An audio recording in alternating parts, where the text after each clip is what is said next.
Bienvenidas y bienvenidos a Vanguardia Educativa, el podcast del Instituto de Formación Docente Continua San Luis. Hola, bienvenidos a otro capítulo de Vanguardia Educativa. En esta oportunidad, muy emocionados porque estamos recibiendo a Flavia Morales, rectora del Instituto de Formación Docente. Buenas tardes, yo también estoy muy emocionada. Bueno, bienvenida Flavia. Y un poco para arrancar, generalmente arrancamos estos podcasts presentando a nuestra entrevistado, porque a veces los chicos y las chicas, estudiantes, no los conocen. Entonces, mi primer pregunta va hacia ahí. ¿Cuál es la razón por la que vos terminás dedicándote a la educación al punto tal de terminar siendo rectora del IFDC? ¿Cómo fue ese camino? Y si era algo, digo, que en tu formación de politóloga lo habías pensado o se fue dando. Creo que se dieron varias cosas de lo que vos estás señalando. Como vos decís, yo estudié la licenciatura en Ciencia Política y en eso, digamos, en esta formación vos te vas preguntando en esto que recuperás el valor de la política y que vas viendo cómo atraviesa las distintas dimensiones de la sociedad, tenés que ir resolviendo desde qué lugar vas a abordar lo político. Supongo que habrá impactado mi trayectoria estudiantil en la universidad. Yo viví la reforma educativa de los 90 y participé, digamos, de ese proceso de transformación también democrática en las instituciones universitarias. Porque nosotros veníamos con planes de estudio de la época del proceso, eso se transformó en el medio. Entonces, entiendo que eso en un punto orientó mi decisión, que una vez cuando me recibí dije, bueno, ¿desde qué lugar abordo la política? Y decidí abordarlo desde la educación. Y fue una decisión, digamos, no es que de casualidad decidí, me tocó encontrar trabajo en fue lo consciente, educativo. Digamos. No, entonces dije, yo quiero trabajar en la educación porque entiendo que es un área de alto impacto para la construcción de sociedades democráticas. Así llegué a la educación. Y al instituto, cuando llego a San Luis, en ese momento estaban creando los institutos de formación docente con una mirada distinta a lo que se venía dando. Y bueno, me presenté a los concursos docentes y en el año 2000 precisamente hice unas pequeñas suplencias entre el 2000 y el 2001 y finalmente en el 2004 conseguí la titularización en el profesorado en Ciencia Política. Y la verdad que estuve en un momento de génesis del instituto, digamos. Y eso también me determinó, porque era un momento de debate de qué esperábamos de la formación docente y qué esperamos de la organización Instituto de Formación Docente, de la institución formadora. ¿Sí? Por eso llegué al instituto y a partir de allí fueron dándose una serie de circunstancias como la renovación de los cargos directivos, que fuimos formando parte de propuestas en concursos de equipos directivos. En el año 2007 participé con un equipo. En el año 2012 la rectora de ese momento deja el cargo, yo asumo como rectora interina hasta que se vuelve a llamar a concurso en el año 2018, donde se constituye un nuevo equipo para llevar adelante la gestión del instituto. Y vos cuando en este recorrido como directiva, ¿tenías algún proyecto institucional? ¿Veías qué se tenía que hacer o qué se podía mejorar? ¿Había como una dirección a la que vos querías como llegar o generar dentro de la institución? ¿O fue algo que se fue también construyendo? Lo mismo, sean las dos cosas. ¿Por qué?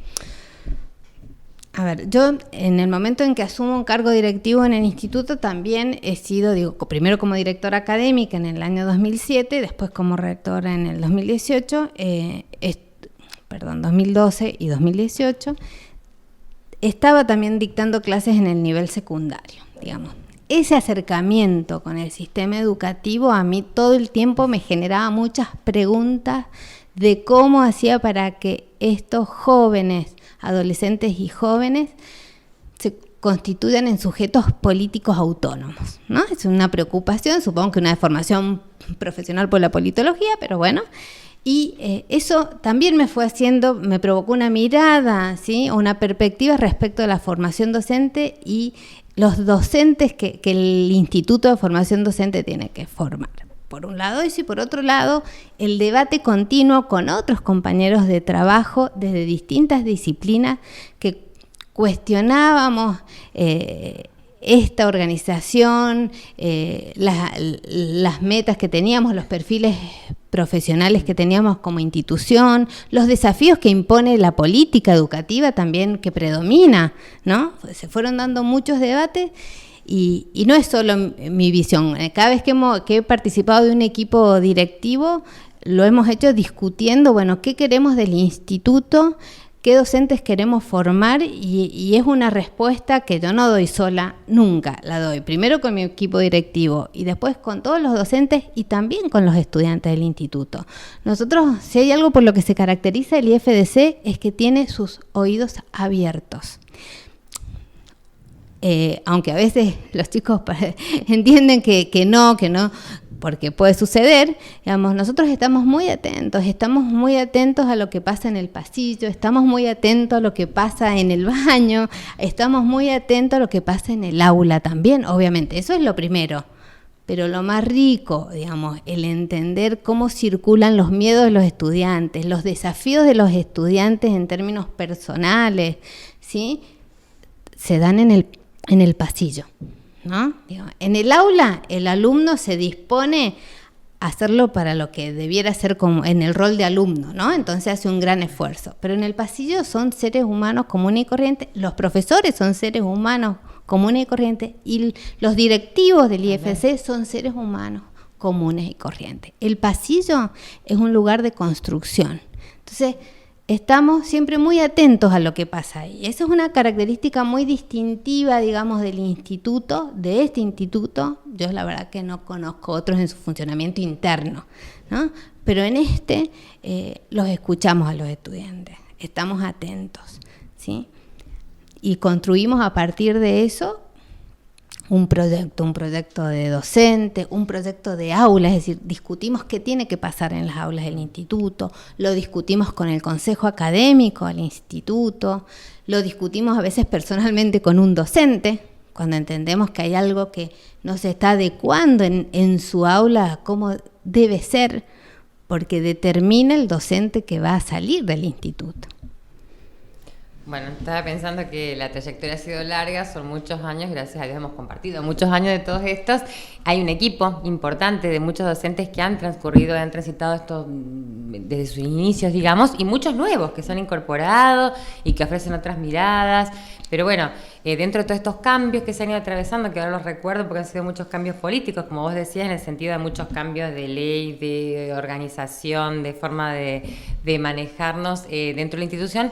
El último fue el de la pandemia, que nos atravesó y bueno, hemos venido como recuperando algunas cuestiones. ¿Cómo percibiste vos que fue este año que se transcurrió y qué impacto ha tenido, ¿no? Así brevemente.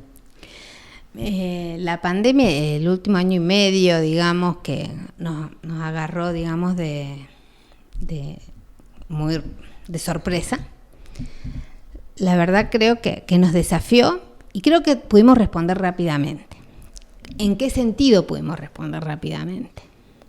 Pusimos a disposición una serie de herramientas para docentes y para estudiantes a fin de mantener la continuidad de los estudios, ¿sí? Y no la continuidad pedagógica, sino la continuidad de los estudios. Y ya podemos después hacer la diferencia que hacemos ahí, ¿no? Pero eso, ¿por qué fue posible? Porque hace un largo tiempo, de hecho, parte de la discusión con el equipo de directivo que concursó en el 2018 y como una de las metas fue incorporar o fortalecer las nuevas tecnologías en los procesos de enseñanza que se van en el instituto. Entonces ya veníamos preparando desde la Dirección de Extensión, se había organizado una serie de capacitaciones para los docentes para trabajar esto de la educación mediada por tecnología. Se habían hecho algunas capacitaciones respecto al manejo del aula virtual, ¿sí? Entonces fue bastante sencillo, no fácil, fue sencillo poner a disposición esa estructura técnica para que continuaran los estudiantes con sus procesos de aprendizaje y los docentes con sus procesos de enseñanza. ¿Sí? Eso fue la parte más fácil. Ahora, una cosa es saber manejar una herramienta y otra cosa es darle un sentido pedagógico y sostener ese sentido pedagógico en el tiempo. Y eso implica que interfiere en todas las etapas de la enseñanza y del aprendizaje. Y una etapa que generó un poco ahí de ruido y que nos llevó a muchas discusiones fue el tema de las acreditaciones de saberes. Porque también se complejizó mucho con el discurso sobre cuál era el sentido de la educación en la educación obligatoria. ¿No? En la educación obligatoria, el sentido de la escuela pasó a ser el de continuidad pedagógica, el de contener, continuar en el sentido de contener, ¿sí? Y de sostener a los estudiantes del nivel obligatorio, si bien digo el nivel de la educación obligatoria, en la escuela. Porque la educación obligatoria tiene como objetivo la formación para la vida, digamos. Todo el nivel superior, no solo los institutos de formación docente, tienen como objetivo formar profesionales. Cuando uno forma profesionales, tenés que acreditar saberes.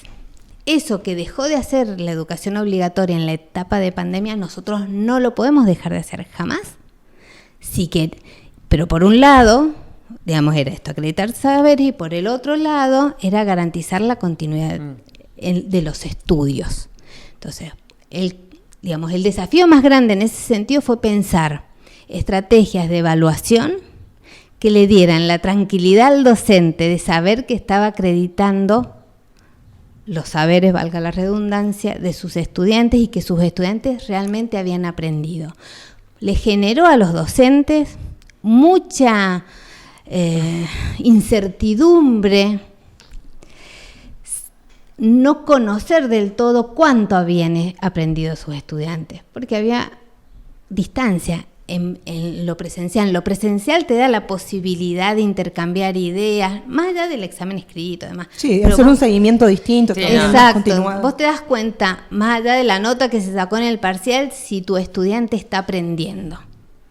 En la virtualidad, eso fue muy complejo. Ese fue el principal desafío que tuvimos y la verdad que nos llevó mucho tiempo. Sí. Por eso te digo, lo más complejo, porque incluso hasta la enseñanza, claro. Se dieron instancias de enseñanza asincrónicas y sincrónicas, pero yo creo que el mayor desafío que tuvimos fue ese. ¿Cómo nos salió? Y la verdad que todavía no lo podemos ver exactamente. No. Ha dependido mucho del estudiante también acá, porque, lo que no decimos en un proceso de formación profesional es que la decisión de aprender está del lado del estudiante. Y el nivel de autonomía que haya alcanzado, esa decisión de aprender está condicionada por eso. Bueno, ese fue otro tema. ¿Cómo hacemos para promover la autonomía? ¿Sí? Yo lo primero que se me ocurre es, nos van a estar viendo un montón de estudiantes, seguramente este podcast va a ser muy visto, y me imagino, tenemos la oportunidad de mandarles un mensaje. Yo lo que te quiero preguntar es, ¿cuál es el estudiante o el profesional que vos querés que se egrese del IFEDC? Digamos, ¿cuál es el modelo de profesional de la docencia? ¿Qué docente quiere Flavia Morales que salga del Instituto de Formación Docente? Mira, si es por Flavia Morales, sí. Hay un ingrediente que es fundamental y que puede sonar romántico, ¿sí? Que es amar la docencia. Un docente que egresa del instituto tiene que sentir que decidió elegir esa profesión y que lo hace feliz elegir esa profesión. Que cada día que se tiene que levantar a las 6 de la mañana para entrar al aula de chicos que tienen sus propios intereses en un contexto distinto, dice, yo estoy acá porque a mí me hace feliz. Me hace feliz estar en contacto con los niños, con los adolescentes, verlos cuando se dan cuenta que aprendieron algo, que pueden resolver un problema que se les presenta, Porque si a mí me hace feliz todo eso, yo voy a estar atento de que eso suceda, ¿no? Entonces ese en primer lugar. Después, obviamente, que sepa qué enseñar y cómo enseñarlo. Pero el qué enseñar, va cambiando todo el tiempo porque el conocimiento es totalmente dinámico. Entonces tiene que estar alguna teoría hoy, cambia mañana, y el cómo enseñar también, porque el modo de pensar el aprendizaje va cambiando, el modo de pensar, por tanto, la enseñanza también va cambiando. Sí, los contextos. Entonces, en ese sentido, ¿qué tiene que tener este docente? Ser flexible y tener capacidad de adaptación. Entonces, hasta acá. Amar la docencia, haber desarrollado una competencia, la competencia de adaptación y flexibilidad que le exige su profesión, porque además se va a tener que adaptar a distintos contextos. Las escuelas están atravesadas por los contextos y no es lo mismo trabajar en una escuela urbana que trabajar en una escuela rural. Pero la responsabilidad social, tercer ingrediente, es un docente que entienda que la docencia va acompañada de responsabilidad social. Tiene igual o más responsabilidad que un médico cuando recibe una vida. Pero esa es Flavia Morales la que piensa eso. Claro. ¿Por qué? Si yo estoy 190 días compartiendo 4 horas diarias con un grupo de estudiantes, la marca que yo les dejo respecto de sus posibilidades de existencia es muchísima. Es como si yo les amputo las manos, ¿sí? Si no los dejo pensar, si no los dejo construir, sería como ese médico que amputa las manos, ¿no? Lo voy a determinar, ¿no? Entonces, un docente que ame la docencia, un docente que sea flexible y tenga capacidad de adaptación al contexto, y un docente con alto sentido de responsabilidad social. Después, lo otro se va construyendo. Sí, lo demás se aprende, se adquiere. Eso no significa, y le aclaro a los chicos que vean esto, que no tienen que estudiar teoría política, historia argentina. No, porque uno construye eso a partir de los saberes que tiene. Claro. ¿No? Entonces sí tienen que estudiar. Eso sí, bueno, básicamente. Esta pasión por la docencia es la que te lleva a ser curioso y que te lleva a buscar alternativas, que te ayuda en esta búsqueda que es constante, que yo creo que siempre hemos insistido mucho desde acá, como se insiste en todas las asignaturas de los profesorados, lo sé, que es buscar las preguntas, porque las respuestas difícilmente las tengamos, entonces estar interpelándonos todo el tiempo para poder, construir mejores prácticas del día de futuro que van a ser docentes, todos nuestros estudiantes, por supuesto, o nosotros mismos que ya estamos en ese lugar, ¿no? Y te quería consultar, estábamos hablando de este tema del docente con todas estas capacidades y forma de ser, porque yo creo que tiene que ver más con un estilo de vida, esta elección que uno realiza, ¿no? Que con otra cosa. ¿Cuáles son las temáticas, las problemáticas que hoy podemos pensar están presentes en las escuelas, que es a la que tratamos de intentar dar solución o abordar de alguna manera? Mira, hay esto que estamos charlando está atravesado por un concepto pedagógico que puso a discutir todo esto, que es la praxis. Se habla de praxis, entonces un docente en las formaciones, eso se traduce en una mirada en la praxis, todos los atravesamientos que tienen. Uno de esos atravesamientos, precisamente, ¿qué está pasando en las escuelas hoy?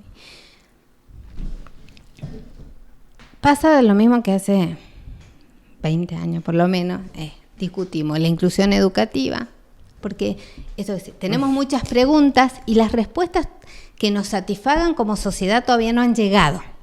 Entonces hay debates que se vienen dando en el ámbito social y en el ámbito educativo desde hace mucho tiempo. Y no conseguimos resolverlo porque hay decisiones y transformaciones que se tienen que hacer en la estructura del sistema educativo que son muy profundas y que atraviesan muchos intereses los que hoy están presentes en el sistema educativo. Desde pensar la convivencia. Si yo les digo los temas, es lo mismo que la convivencia, la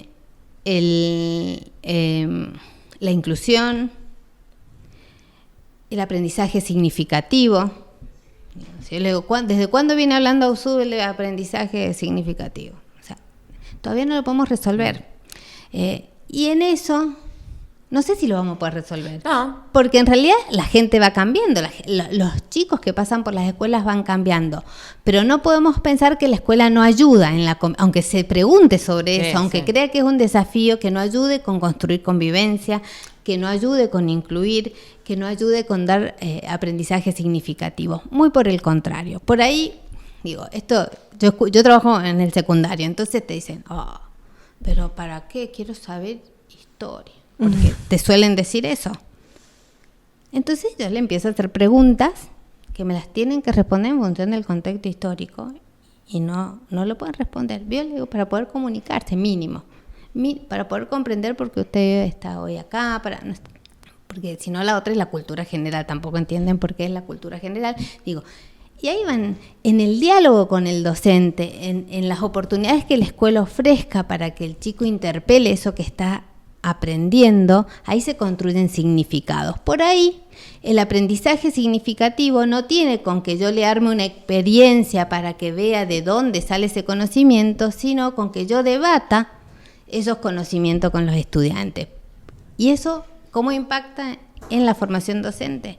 Que nosotros tenemos que abrir el debate, por ejemplo, del currículum con los estudiantes, la construcción del currículum con los estudiantes. Bueno, pero para eso hay que cambiar por ahí una estructura curricular como está armada, como bastante más profundo. Por lo pronto, nuestro sistema educativo tiene una mirada, digamos, si bien es federal, los lineamientos del sistema educativo y los lineamientos curriculares están bastante centralizados.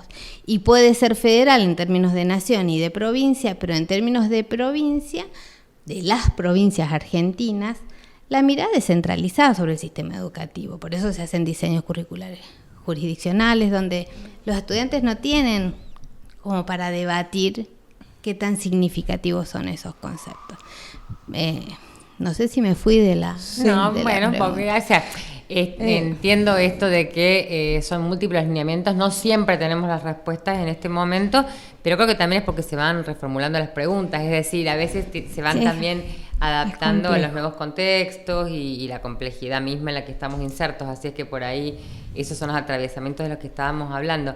Y si tenemos que pensar en la formación docente en general, no solamente dentro de nuestro IFDC, ¿cuáles son las expectativas? ¿Cuál es la proyección que podrías hacer? ¿Qué imaginas? Y la pandemia, pero salvajemente puso en evidencia la necesidad real de formar docentes en diversos contextos.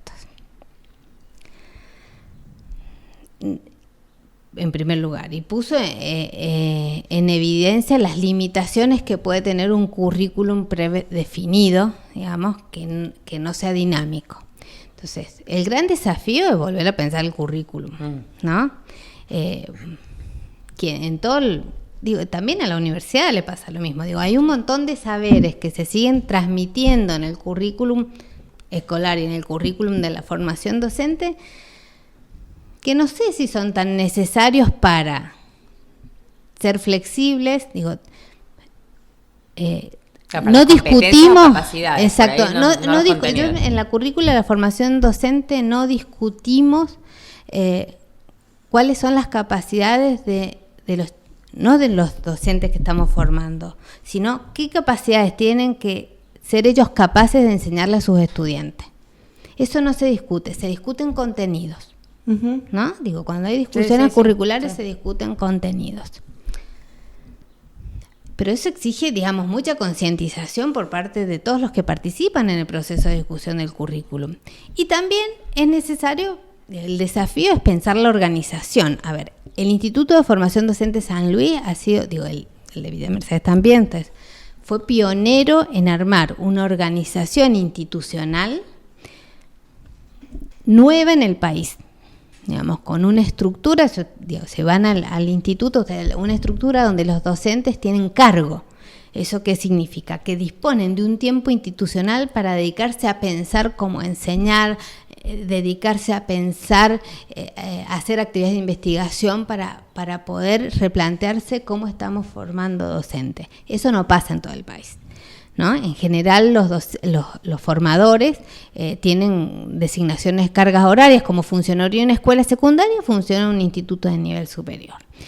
Y en ese sentido también nos ha mantenido el Instituto de Formación Docente, esa organización institucional, aventajados, ¿sí?, en cuanto al nivel de producción respecto a investigaciones, a propuestas formativas, a vínculo con las escuelas, ¿no? En ese sentido, el desafío sería sostener esta estructura institucional, profundizar y mejorar el impacto que esa estructura institucional tiene en la propuesta formativa. Ese es un desafío importante.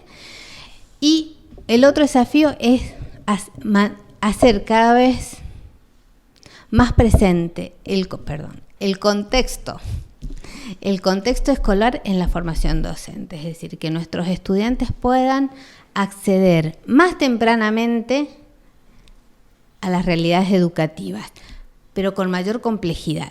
Nosotros desde el primer año nuestros estudiantes del primer año van a la escuela, pero el primer año los acercamientos son, miradas desde afuera, por varios motivos. Uno es por cómo está pensado curricularmente la práctica, pero por otro motivo, pues tenemos 300 estudiantes que no podemos abordar técnicamente las escuelas con eso. Hay que pensarlo, tenemos que profundizar el acercamiento que hoy le proveemos a nuestros estudiantes a las escuelas. Tiene que ser un mejor acercamiento, más profundo, más constante desde el primer año, ¿sí? Lo primero que se me ocurre después de esta intervención es entonces pensarte, ¿qué IFEDC están proyectando en conjunto como equipo y qué IFEDC soñás vos, pensás, imaginás? ¿Cuál sería el IFEDC al que te gustaría ir y que estás construyendo de alguna manera? Mira, un IFEDC donde podamos debatir propuestas que sea creativo, un IFEDC que identifique problemas y que pueda responder creativamente a partir del trabajo colectivo. Y no desde la queja, sino identifico una situación, vemos qué recursos tenemos y afrontamos la situación, resolvemos, modificamos. Un IFEDC que tenga capacidad de respuesta. Ese tiene que ser, necesario. Que esas respuestas se construyan colectivamente, incluyendo a los estudiantes. Eso es muy importante, porque así vamos a conseguir la autonomía de nuestros estudiantes. ¿Qué significa ser autónomo? Hacerse cargo de las decisiones que tomo, de elegir los caminos por los que voy a ir, ¿sí? Entonces, ese estudiante que es autónomo después va a ser un docente que va a resolver problemas en su aula, ¿no? Entonces, un IFEDC que se construya colectivamente, que sea flexible en sus propuestas, ¿sí? Pero que también sea ordenado. El orden nos permite avanzar. El orden en el buen sentido de la palabra, ¿no? Es de tener organización, de tener claridad en los objetivos, de dar pasos firmes, porque el trabajo colectivo exige una instancia de mucha reflexión y pensamiento. Trabajar colectivamente no quiere decir salir alocadamente junto con otros, ¿no? No, muy por el contrario. Implica un trabajo de introspección muy alto, de metacognición también, de los grupos, y que el instituto mantenga lo que lo caracteriza, que es el cuidado de sus estudiantes. Para el instituto, cada estudiante vale la pena, ¿no? Eso no significa que se le regale la materia absolutamente a nadie, sino que nos ocupamos, en cuanto conocemos alguna situación, cada docente se preocupa por sus estudiantes, le sabe el nombre. La virtualidad no nos ayudó mucho con eso, porque en esto que no encendían las cámaras y que nos vemos una vez por... Sí, ¿no? Ahora nos estamos reencontrando. La verdad que lo que más extrañamos de la virtualidad es el contacto con los estudiantes. Yo hay estudiantes que no he visto, 1 año y medio que no cursaron en el instituto. A ver, la rectora del instituto circula por el instituto, le gusta entrar a las aulas, le gusta sentarse a charlar un ratito con un estudiante que está en las mesitas que tenemos dispuestas para que hagan sus actividades. Es lindo conocer a los estudiantes. Ese es un valor agregado que tiene el instituto y que es algo que dentro del proyecto del instituto no lo queremos perder, aunque la matrícula viene aumentando. Digamos, tenemos 1.800 estudiantes. Obviamente, si me los encuentro en el supermercado, por ahí no los reconozco, obviamente, pero digo, al interior del instituto, cada persona que está ahí para mí es un estudiante. Y le pregunto, digo, la directora de extensión hace lo mismo, Claro. sí, el director administrativo hace lo mismo. Nos preocupamos por nuestro... Eso no tiene que cambiar del instituto. ¿Mm? Bueno, qué interesante todo esto. Yo lo que puedo decir con relación a esto es pensar, digamos, mi recorrido como estudiante dentro del IFEDC a un mes, espero, de egresarme. Y un poco pensar también, digamos, la construcción que hemos hecho en conjunto también pensando como centro de estudiantes, ¿no? Muchas veces las propuestas que hemos escuchado de muchos estudiantes, por ejemplo, es modificación de planes de estudio, modificación de correlatividad, es algo que nosotros te hemos planteado muchas veces como centro de estudiantes en las reuniones. Y también es un debate para nosotros, por lo menos debería serlo, digamos, el IFEDC que queremos y los profesionales que queremos ser. Entonces me parece que es esto no es una pregunta, más bien es una afirmación. Es muy bueno poder tenerte, preguntarte este tipo de cosas, porque yo considero que como estudiantes nos lo debemos conocer nuestra institución, debemos caminar esos pasillos y conocer, digamos, las aulas y nuestros profesores, y debemos saber qué institución queremos dejar. Yo lo pienso, digamos, casi despidiéndome del IFEDC, ¿no? Bueno, ¿qué institución dejé? Después te espero yo en todos los cursos y todo lo demás. Bueno. Para eso estamos, para continuar siempre acompañándolos. Y bueno, como cierre también, agradecerle por supuesto a Flavia por su participación. Y en principio yo sí me quedo con una parte más romántica de lo que queremos del instituto, porque sé que lo compartimos también, esto de creer firmemente en la importancia que tienen los educadores, lo esenciales que somos para construir una sociedad más justa, una sociedad más crítica, una sociedad comprometida unos con otros, así es que sé que eso lo compartimos también, y aparte de que sepan un montón, es importante que estén y que hagan lo que quieren, así es que lo que les gusta, lo que los apasiona, así es que creo que ese es el mensaje de conclusión. Sí. Así es que, bueno, Sí, que gracias. valoren, digamos, el instituto es un instituto de gestión de puertas abiertas. Digo, a los estudiantes que nos escuchen, que nos vean, los invitamos a que se acerquen a charlar con nosotros. Nosotros les ofrecemos el espacio para que den su opinión, tratamos de acordar. Así tiene que ser un docente. ¿Por qué lo hacemos así? Porque ellos cuando estén en el aula tienen que funcionar de esa manera. No hay forma de enseñar democráticamente si no actuamos democráticamente. Eso no significa hacer lo que cada uno quiere, muy por el contrario, significa acordar. Lo más difícil es acordar con otros. Entonces, en la medida en que uno ingresa a una institución y empieza a debatir y a poder tomar posición, pero también a poder considerar la posición del otro, la empatía, esto de la empatía, ¿sí? Que suena tanto en todos lados. ¿Cómo se construye la empatía? Practicando, ¿no? Poniéndose en situaciones de debate.